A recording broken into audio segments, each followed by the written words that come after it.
Good day to all you red-blooded Homo sapiens for the race of all races here at the Equality Stadium in North Korea. I'm Fergus Manning, and joining me on this record-breaking day is two-times Jenga world champion and casual racist John Boy Johnson. It's a pleasure to be here, Fergus. And today we have a relay race of historical proportions, citing bygone events that have had an effect on... It's just a bunch of people whining about the past, Fergus. Let's see some fucking running. It seems the judges have heard your plea, John Boy, as a jaundiced hand fires the starting pistol. They're off!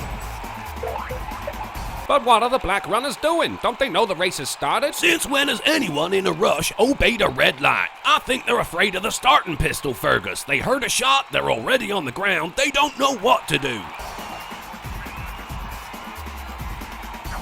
Time's a wasting here as we move into the 1500s, and it seems as though our black competitors are hallucinating. While most of us can see a red light, Fergus, they've got trigger words flying at them. They're tripping balls. It's a shame to see such athletes fall victim to doping.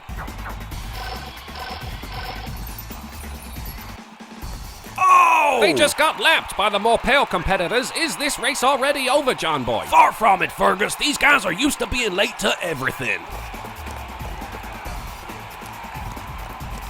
And it's a close-up on the front runner, who seems to be running through some invisible time-traveling windows. That's what being white'll do to you, Fergus. Apparently it makes you rich as hell, but also makes you age like a motherfucker. Some expert baton passing right there, John Boy. I'm wet, Fergus. So as you can see, the baton is getting heavier by the year. Will this slow the pale skins down? I don't think so. The way the old guy threw it over the top of his head shows some real strength. And it looks as though we're passing through yet more invisible time windows. But the competitor is not fazed. He keeps on running, showing chronology that it can suck his withered white dick. I don't know how this old timer's managing to carry such weight, John Boy. Oh, that's nothing, Fergus. You just wait for when he... Oh! Over the top like it's made of binary code. The upper body strength on that guy is amazing. That's right, Fergus. Even if you're a runner, you should never miss arm day. Despite the weight they're carrying, the paleskins manage to lap their angry-looking opponents. It's unsporting to get bitchy because someone's doing better than you, Fergus, so I think they're pissed off because they can't snort any of the white lines on the track. We interrupt this broadcast to bring you bitches some breaking news. Is kicking off outside the Equality Stadium in North Korea as protesters block the exits and throw bins at the walls while chanting about how all races should have an equal outcome. The group, who call themselves the Anti-Fascists, have protested numerous sporting events in the past, serving only to piss everyone off. Hold my weave, I'm gonna kick one of them in the nuts. And now back to the scheduled programming.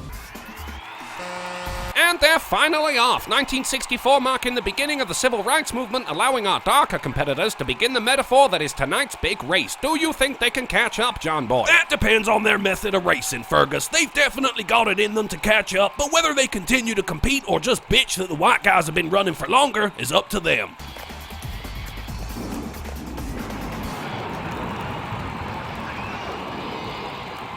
But what's this? Oh, we're getting some weather, Fergus. In all the two videos I've been commentating, I've never seen such a concentrated rain cloud. Does water normally slow someone down this much, John Boy? I think it's their first time seeing rain, Fergus. While most people would pick up the pace and outrun the bad weather, some people prefer to lose the race and blame it on the rain. Sounds like a metaphor if ever I heard one. Well, way better than this piece of shit video, Fergus.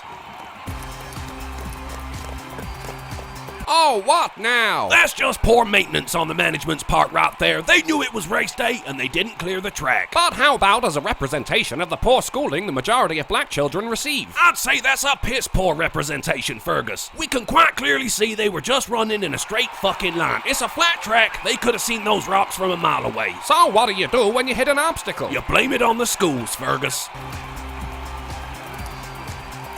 Whoa! What the fuck? First rocks and now this. I'm definitely having a word with health and safety, Fergus. No need for that, John Boy. This hole in the ground clearly symbolizes underemployment. Well then why don't he climb out? The hole's too deep, I guess. Bullshit. Let's take a look back. The shovel's not in the hole. There's no one else in the hole. Whoever dug it managed to climb out from underemployment, and they dig fucking holes for a living. Well, it's okay, because in a show of solidarity, this unfortunate athlete is helped out by his teammate. There's sure to be a big display of gratitude, but he just keeps on running. What an asshole!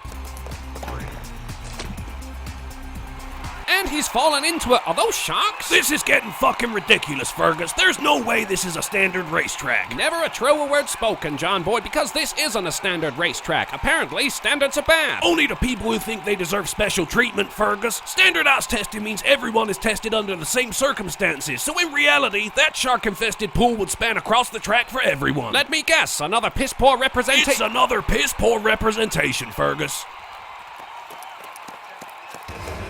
It looks like we've entered the Super Mario section of the race now. Better look out for those sky cages. And the other guy comes back to help again. Stop doing it. You're gonna get... Oh, he's been locked up, John Boy. Darn fucking tootin', Fergus. We saw evidence of doping at the beginning of the race. This man's been off his tits since 1492. It's about time the officials did something. Only one left in the race now, and what the hell is this? It's not normal to have a rest area during a race, Fergus. I'm gonna put this down to affirmative action. I wouldn't speak so soon, John Boy, as this is a white-only rest area, apparently. Well then, I call bullshit on that, Fergus. Let's take a look at the establishing shot of the Equality Stadium here in North Korea. As you can see, no rest area, no rocks, no shark-infested pools. Yet more hallucinations? He must be wigging the fuck out right now. Drug abuse ruins sports and something needs to be done. And what do you know? The officials heard your plea. It's about fucking time, Fergus. No doubt this is gonna get put down to racial profiling, but it's hard to act like a victim when you're pissing into a cup.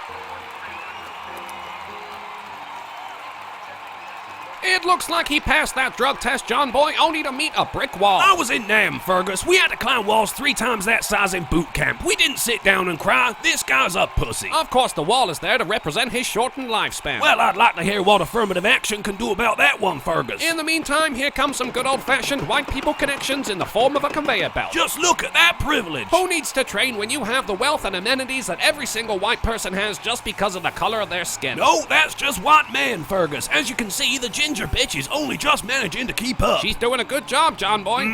Still ginger, though. And he's over the line for a decisive victory. Let's take a look at some of the key moments of the contest. We had it all, Fergus. Rocks, cages, walls. It was like a trip to the fucking zoo. Oh, but what's this? Is he here to fix the track? No, it's the disability race coming up next. He's here to build the ramps. Thanks for joining us for the race of all races. I've been Fergus Manning. Special thanks to my co-host, John Boy Johnson. Please consider paying reparations by becoming a patron or supporter. And remember, if you're against tests of speed, you're racist.